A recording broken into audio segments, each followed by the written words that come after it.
할렐루야.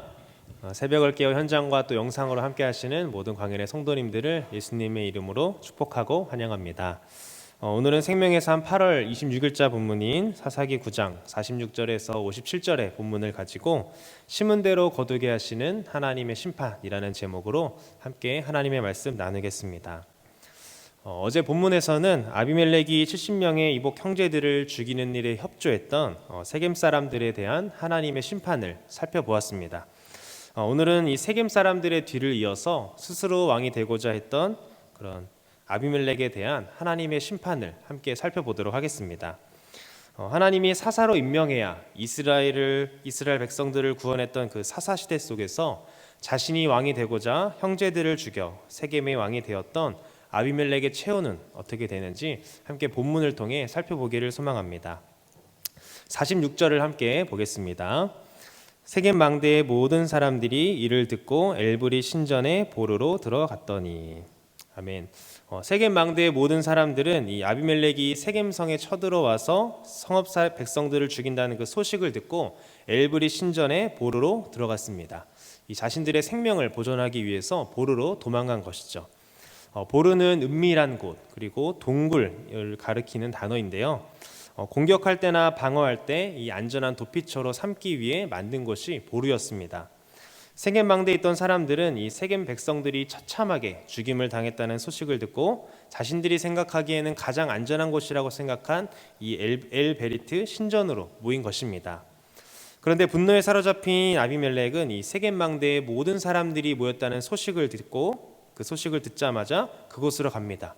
그냥 가지 않고 도끼를 들고 가다가 나뭇가지를 찍어서 어깨에 메어서 가지고 오죠.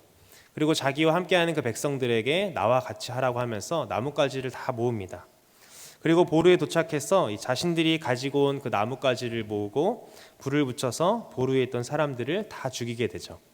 성경은 그 보르 안에서 죽은 사람이 무려 남녀 1000명이라고 말하고 있습니다.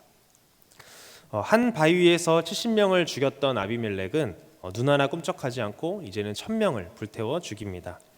세겜을 점령한 것에 만족하지 않고 이 세겜 망대에 피신한 사람들까지 불태워 죽인 것이죠. 아비멜렉이 자신을 반역한 이 세겜 사람들을 끝까지 또 철저히 징벌한 것입니다. 이로써 아비멜렉에게서 불이 나와 세겜 사람들을 불살할 것이라고 했던 그 요담의 첫 번째 저주가 실현되었습니다. 왕으로 아비멜렉을 심은 세겜 사람들은 자신들이 심은 아비멜렉에게 심판을 당한 것입니다. 50절을 함께 보겠습니다. 아비멜렉이 데베스에 가서 데베스에 맞서 진치고 그것을 점령하였더니. 아멘. 아비멜렉은 세겜 사람들을 죽이고 난 뒤에 거기서 복수전을 그치는 것이 아니라 더 욕심을 내어서 자신의 지위를 굳건히 하고자 영토 확장을 위해 한 걸음 더 나아갑니다. 어떻게 보면 이 데베스 사람들이 세겜 사람들을 도와서 이 아비멜렉의 반역에 가담한 것처럼 보입니다.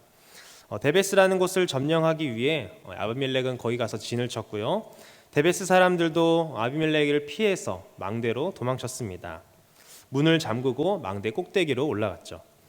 이때 예기치 못한 일이 벌어집니다. 아비멜렉은 세겜 사람들을 죽였을 때와 같이 이 망대에 가까이 가서 불을 지피려고 불을 대는 순간 망대 위에서 한 여인이 맷돌 윗짝을 던져 아비멜렉에게 두개골을 깨뜨리는 일이 벌어집니다.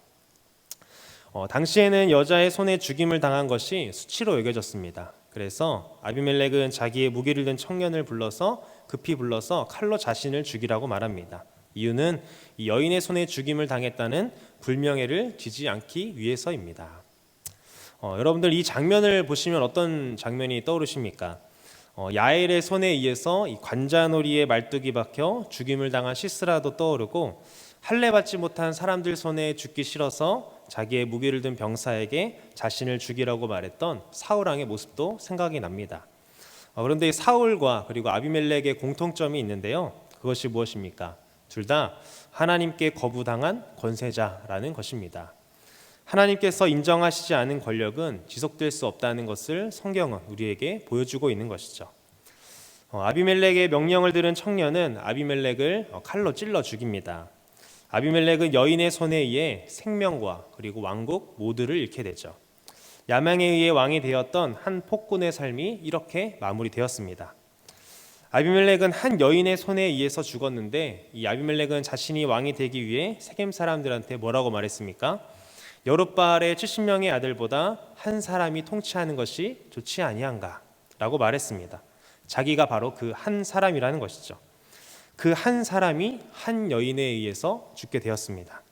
또한 한 돌 위에서 70명의 이복 형제들을 무참히 살해했던 아비멜렉은 맷돌 윗짝인 한 돌에 맞아 죽게 되었습니다. 이로써 세겜 사람들과 또 밀로의 집에서도 불이 나와 아비멜렉을 살을 것이라고 했던 그 요담의 두 번째 저주가 실현된 것이죠. 여기서 불과 여인은 히브리어 원어로 소리가 같다고 합니다. 그래서 어떻게 보면 요담의 저주가 그대로 실현됐다는 것을 성경은 우리에게 말해주고 있는 것이죠. 불의와 폭력을 행사하고 또 분노를 절제하지 못했던 아비멜렉은 공의의 하나님께 심판을 받은 것입니다. 56절과 57절에도 강조하는 것이 무엇입니까? 사사기 저자는 아비멜렉의 이야기를 정리하면서 모든 것이 하나님께서 행하신 인과 응보였다라고 말합니다. 하나님이 갚으셨다라는 말을 두 번이나 강조하면서 하나님의 말씀대로 하나님이 이 심판을 진행하셨다라는 것을 말하고 있죠. 말씀을 맺겠습니다. 3,000년 전에 있었던 이 아비멜렉 사건이 오늘날을 살아가는 우리에게 주는 교훈과 메시지는 무엇입니까? 먼저는 야고보서 1장 15절의 원리입니다. 욕심이 잉태한즉 죄를 낳고 죄가 장성한즉 사망을 낳느니라. 아비멜렉은 자신이 왕이 되고자 하나님이 지명하신 사람만 사사가 되는 그 시절에 스스로 왕위에 오르고자 이복 형제 70명을 죽이는 죄악을 저지릅니다. 또한 영토 확장을 욕심부리다가 죄값으로 인해서 한 여인에 의해서 죽게 되죠. 세상은 힘의 논리를 강조합니다. 더 높은 것을 보라고, 욕심을 가지라고, 그리고 너희들이 어떻게든 올라가면 된다고 말하죠. 그러나 성경은 그것의 결과가 무엇이라고 우리에게 알려주고 있습니까? 욕심이 잉태한즉 죄를 낳고 죄가 장성한즉 사망을 낳게 된다라고 말하고 있습니다. 세상은 힘의 논리에 의해서 높아지거나 낮아지지만 하나님의 나라는 하나님의 공의와 평강을 통해서 세워지고 유지되는 줄 믿습니다. 그러기에 하나님 나라 백성으로서 우리는 그 하나님의 공의를 믿음으로 말씀의 정도를 걸어나가야 될 줄 믿습니다. 아비멜렉의 사건을 통해서 주는 메시지 두 번째는요, 심은 대로 거두게 하시는 하나님의 심판입니다. 요담이 저주한 대로 하나님께서는 아비멜렉이 행한 일을 정확하게 보응하셨습니다.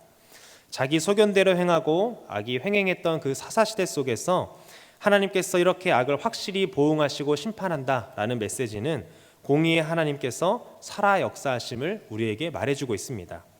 성경에서는 악이 처벌되지 않고 또 지나가는 법이 없음이 사방에서 입증이 됩니다. 왜냐하면 우리가 믿는 그 공의의 하나님은 여전히 살아계시기 때문입니다. 갈라디아서 6장 7절에는 뭐라고 말합니까? 스스로 속이지 말라. 하나님은 업신여김을 받지 아니하시나니 사람이 무엇으로 심든지 그대로 거두리라. 여러분에게 질문을 한 가지 드리겠습니다. 여러분들은 살아가시면서 또 현재 무엇을 심고 계십니까? 아비멜렉과 또 세겜 사람들처럼 서로의 이익을 위한 욕망과 욕심을 심고 계십니까? 아니면 하나님의 말씀과 또 하나님의 마음을 또 아니면 하나님의 사랑을 심고 계십니까? 오늘 하루 세상의 것을 내 삶 속에 또 가정에 내 자녀에게 심는 것이 아니라 하나님의 나라의 가치관과 하나님의 말씀을 여러분들의 삶과 또 가정과 자녀들에게 심는 저와 여러분 되기를 간절히 소망합니다. 함께 기도하겠습니다.